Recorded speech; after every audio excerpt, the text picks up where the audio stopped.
Hey friends, welcome or welcome back. My name is Shannon, and today we are going to talk about all of the books that I finished in April and May. I didn't have time in May to do a April wrap up, so today we are just going to combine both April and May.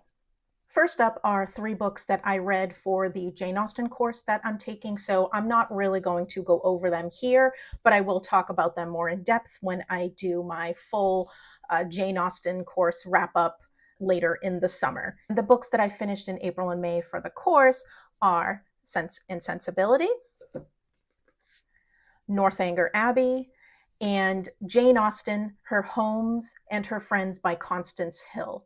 That book is actually in the public domain. It was published in 1901, and it's about this author, Constance Hill, who basically just traveled around England visiting different places that Jane Austen lived and visited. It was a very, very charming book, and I did read that for the course. I still have several more books coming up over the next couple of months, so we'll talk about those later.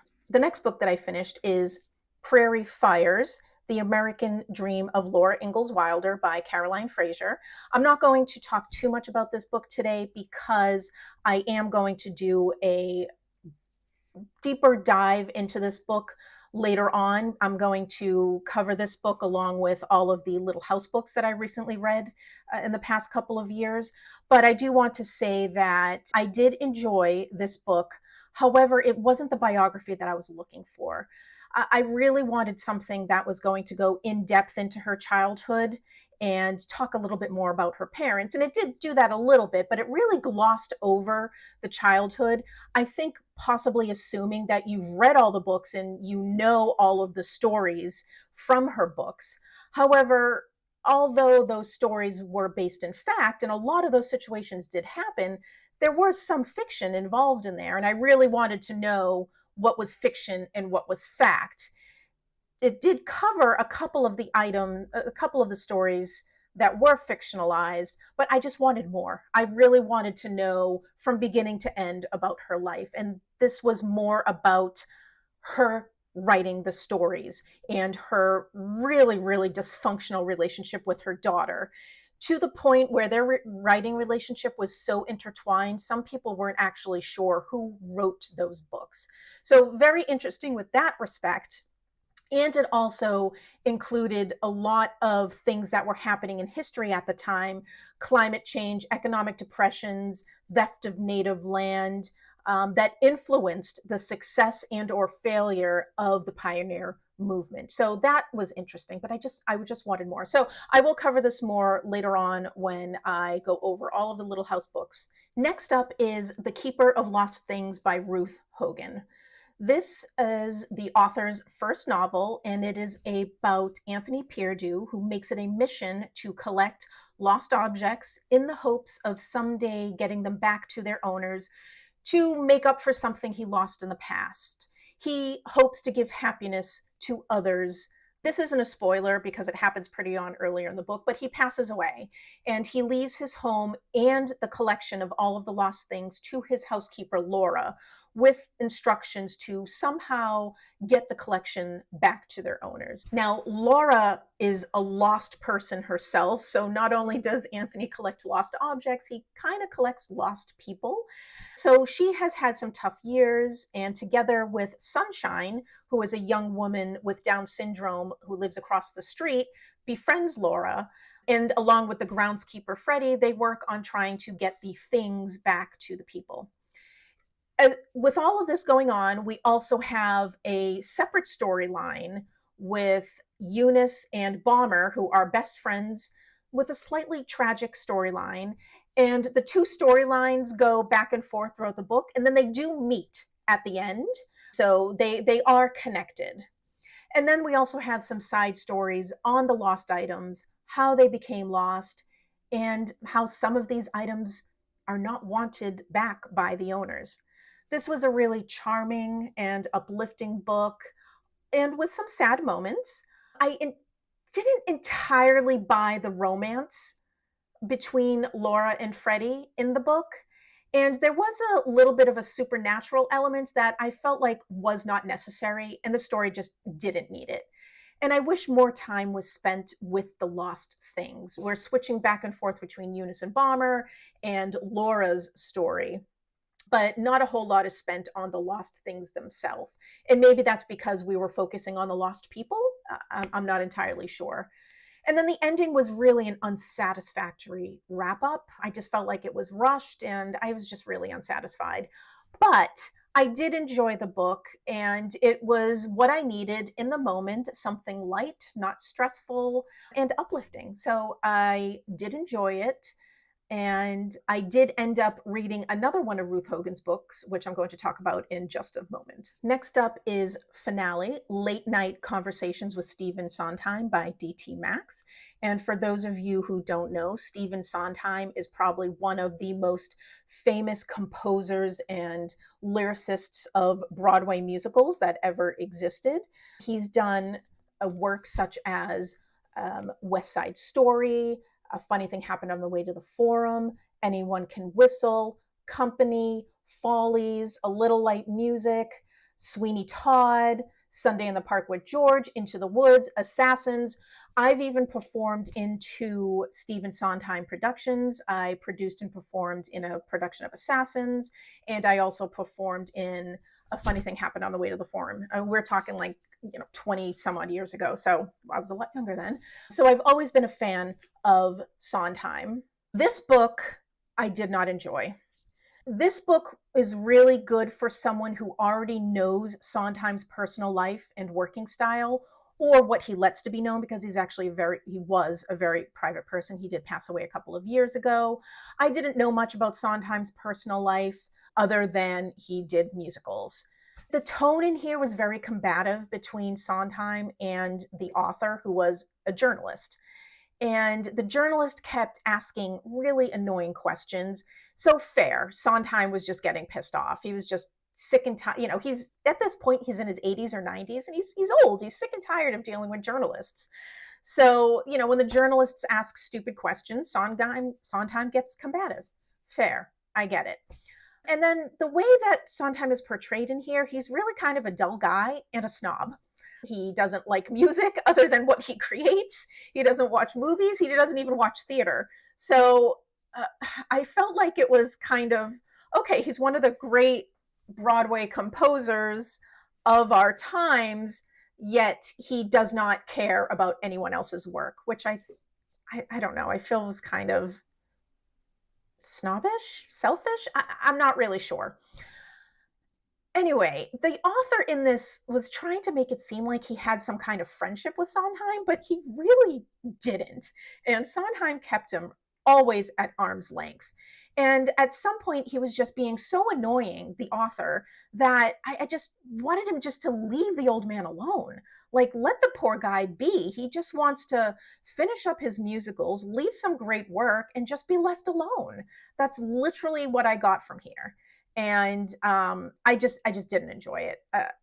So if you are a super Sondheim fan, I do recommend this, because it does have some interesting stuff in here, but I didn't enjoy it. Next up is Gaudy Night by Dorothy L. Sayers. If you remember, a few months ago, I had started reading the book, realized that it wasn't really a detective novel. At least the detective portion of the novel was taking a back seat, and Dorothy was doing a lot of commentary on women and work and education and marriage. And so I stopped reading, and I was going to go back and start from the beginning, but I decided not to. I just wanted to finish the book. And I didn't enjoy, I'm not going to say I did enjoy it, but I didn't love it. And I feel like I'm not smart enough for this book. It's obvious that Dorothy Sayers is brilliant. She's very, very smart. And there's a lot of things in this book that I was not catching, and I only found out about because I was listening to a podcast on the book called A Literary Life, and they did a couple of episodes on Gaudy Night. And when I listened to the podcast, they just exposed all of the brilliant things that Dorothy was doing in this book. But I just wasn't smart enough to really catch it all. What I was looking for at the time I picked up Gaudy Night was an old school detective novel. That's what I was looking for. But Gaudy Night is really not a detective novel. Yes, there is a detective element in there, but it really is a novel of manners. And I was not looking for a novel of manners. I was looking for a detective novel. This was one of the books that Dorothy wrote in her Lord Peter Wimsey series, where she also had Peter Wimsey's love interest, Harriet Vane. So this novel, Gaudy Night, is nearly all Harriet Vane. Peter does come in, but not until later on in the book. So Dorothy Sayers had written a whole bunch of Lord Peter Wimsey books. And so I was expecting a Lord Peter Wimsey detective story. I had never read any of the others, so this was the first one that I picked up. So I was expecting a detective story, not a novel of manners about women at Oxford. And if I was looking for a novel of manners, this would have been brilliant. I would have absolutely loved it. I mean, Dorothy was going over so many great themes, especially since it had only been recently that Oxford had allowed women to be able to get a degree at Oxford. And I think Dorothy was one of the first graduating classes when Oxford allowed women in. So this was obviously very important to Dorothy. And this book covered a lot of themes. We had pre-war versus post-war generations. So we're talking about in between the First World War and the Second World War, because this is taking place in the 30s. Then we've got education versus marriage. Should women give up their education because they're getting married? Or, can you have both? Can you have marriage and education? And it also talked a lot about class. So all of these themes are right up my alley. I love talking about women and their role in historical society. But I was not looking for that. I wanted a detective story. The detective story, because it took such a back seat, it just dragged on, and it was taking too long to wrap up. The squabbling amongst the women was getting annoying. And once Peter came in, it was very interesting. And then you've got the dynamic between Peter and Harriet Vane, and that was lovely. It wasn't what I was looking for, so I didn't enjoy it as much as I had hoped. Will I pick up another Dorothy L. Sayers book? I might try again, with the understanding that her other books are actually detective novels. It just, for whatever reason, I happened to pick up the one book in the series where Dorothy completely deviated from the Peter Wimsey detective books and wrote a novel of manners. Next is Aesop's Animals, The Science Behind the Fables by Jo Wimpenny. Jo Wimpenny is a zoologist, and she wrote this book to look into Aesop's fables and do some scientific research as to whether Aesop had it right about the character traits of these animals. So some of the fables she covers is wolf in sheep's clothing, tortoise in the hare, crow in the pitcher. And the traits that she's looking at for all of these fables is, do animals have a sense of self? How and when they use tools? Do they practice deception? She's determining whether Aesop had it right. Was it fact or fiction? And in fact, it's both. Aesop is right sometimes, and when he isn't, Wimpenny provides a substitute animal. For example, the lion in the shepherd fable deals with reciprocity. And as it turns out, the rat is a better biological fit than the lion. So it should actually be the rat and the shepherd, not the lion and the shepherd. This was a little bit of a slog to get through. The academia wasn't overbearing, but I did get bored with all of the experiments on cognitive ability on these animals. And the chapters that I enjoyed best were the chapters where there is actually the least documented evidence. I found those way more interesting than going on and on about all of the experiments that they did on poor, monkeys and rats and crows. It just didn't get me. However, some of the fun things that I learned in this, Charles Darwin and Steve Irwin, if you remember Steve Irwin, cared for the same tortoise named Harriet. She died in 2006 at approximately 176 years old. That was really, really cool. And I learned that while Wimpenny was going over the fable, The Tortoise and the Hare. Another fun fact, wolves may have domesticated themselves, which I found interesting. And the term vixen is actually the term for a female fox. How the term bitch actually is a scientific term for a female dog. Vixen is a female fox. Why I didn't know that, I'm almost embarrassed to admit. Anyway, this was an interesting book. I am going to keep it for reference. Next, we have The Moon, the Stars, and Madame Burova by Ruth Hogan, same author as The Keeper of Lost Things that I just mentioned a few minutes ago. And in this story, Imelda Burova inherits her mother's tarot reading business in the 1970s on Brighton Pier. And 50 years later, she's ready to retire. But upon retirement, she needs to fulfill a promise that she made many years ago, which relates to a woman named Billy. Present day Billy has just lost her marriage, lost her job, lost her father, and finds out upon her father's death that she is adopted. And that's when Madame Burova shows up to tell her something that basically upends her entire life. So we now go back and forth between the 1970s with Madame Burova and present day with Billy and how their lives end up being intertwined. I did feel like Billy got a little lost in the story, and her ending was kind of just thrown together. But I did like Madame Burova's arc. I did like how we go through her life from the 70s to present day and the things that she went through. This was a cute and charming book, just like Keeper of Lost Things, and it wasn't difficult or stressful. And it was exactly what I needed at the time. I was on a flight and it kept me occupied on the long flight. So it did everything I needed it to do. Will I be reading more of Hogan's books? I'm not really sure. I read these two and they were fine and cute and charming. Will I read them again? I don't know. But they were exactly what I needed at that point in time. Next is The Diamond Eye by Kate Quinn. Kate Quinn is an author of many World War II historical novels, and I have read a couple of her books previously, The Alice Network and The Rose Code, and those were good. I enjoyed them. This one is a fictional novel about the real Mila Pavlichenko, from a young single mother and librarian to being the famous and feared World War II Russian sniper, and also friend of Eleanor Roosevelt. Now, if I had known that this was a novel based on a real person, I would not have read it.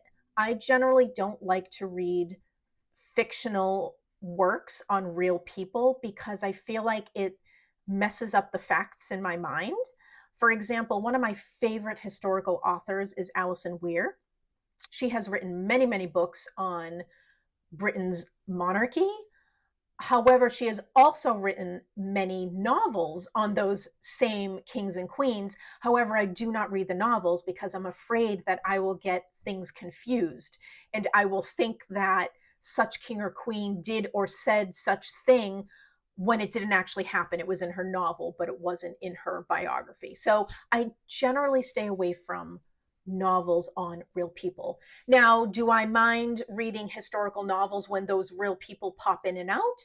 No, because it's not really about that person. But this book was about Mila Pavlichenko. It was fine. I didn't really enjoy it, but it kept me occupied on a flight. I probably would have been more interested in this person if it was a real biography. Anyway, the book covers Mila's life from the time that she is dealing with her separation from her husband and being a young single mother, and she's going to school and she's doing all these things to bring herself up.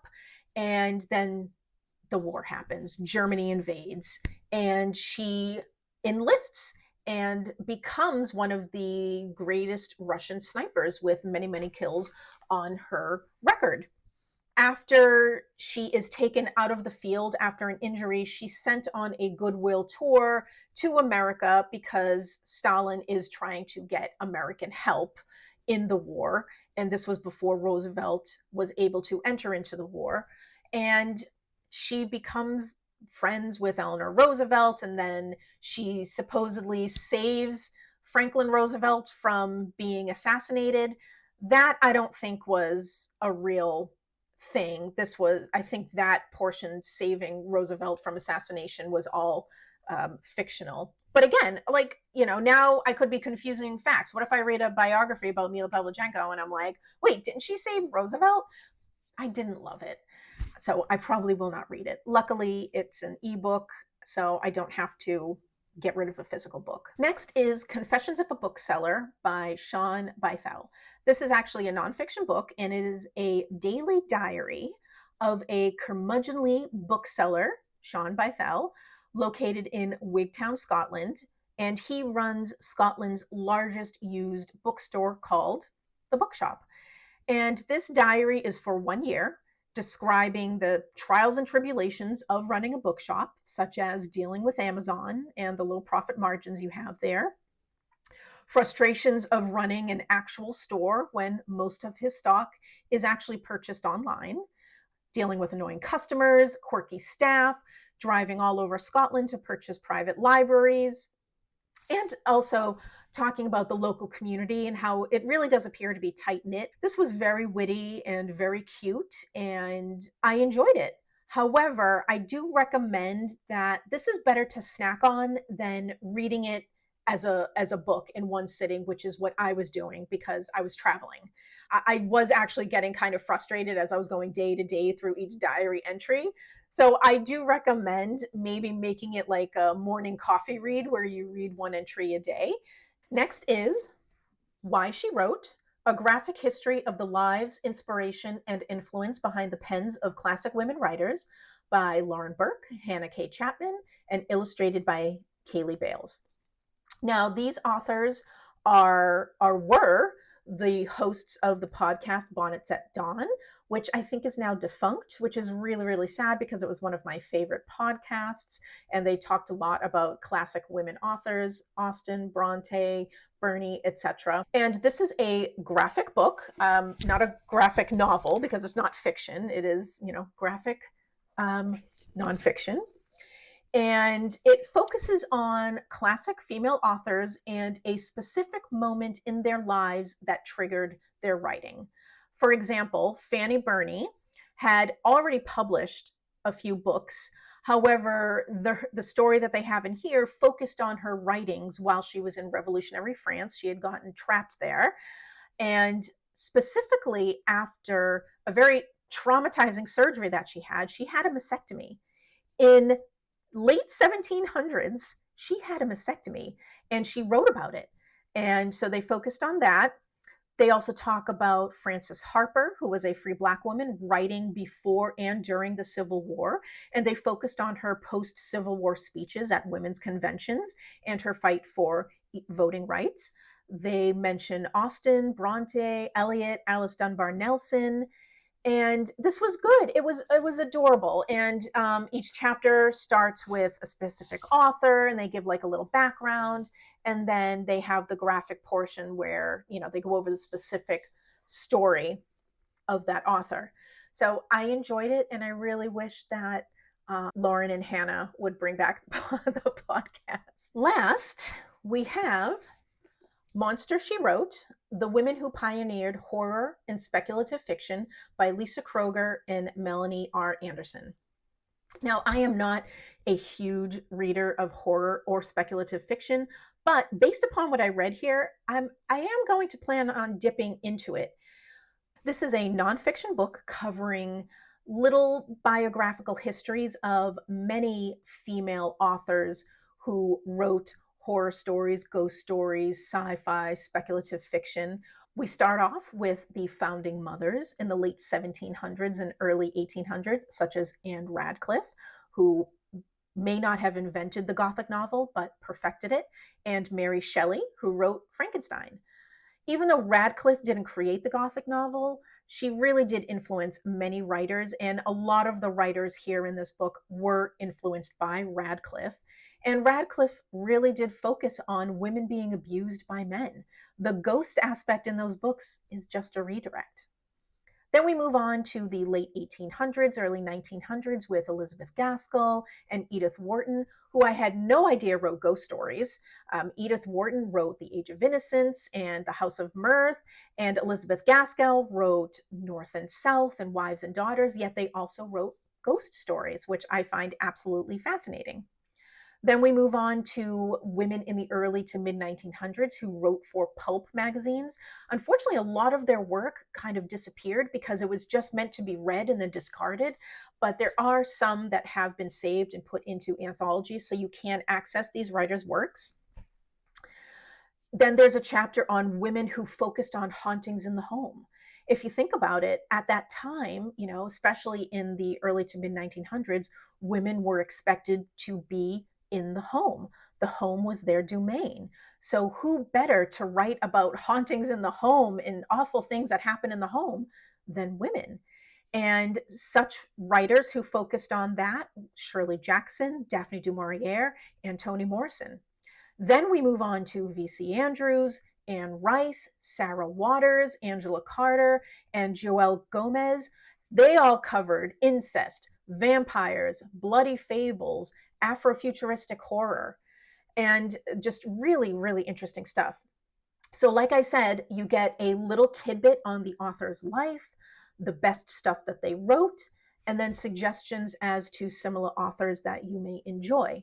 I thoroughly enjoyed this book, and I do plan on dipping into some of the ghost stories that these authors would have written. I highly recommend this book. So that is all I have for you today. Thank you so much for joining, and I'll see you in the next one. Bye.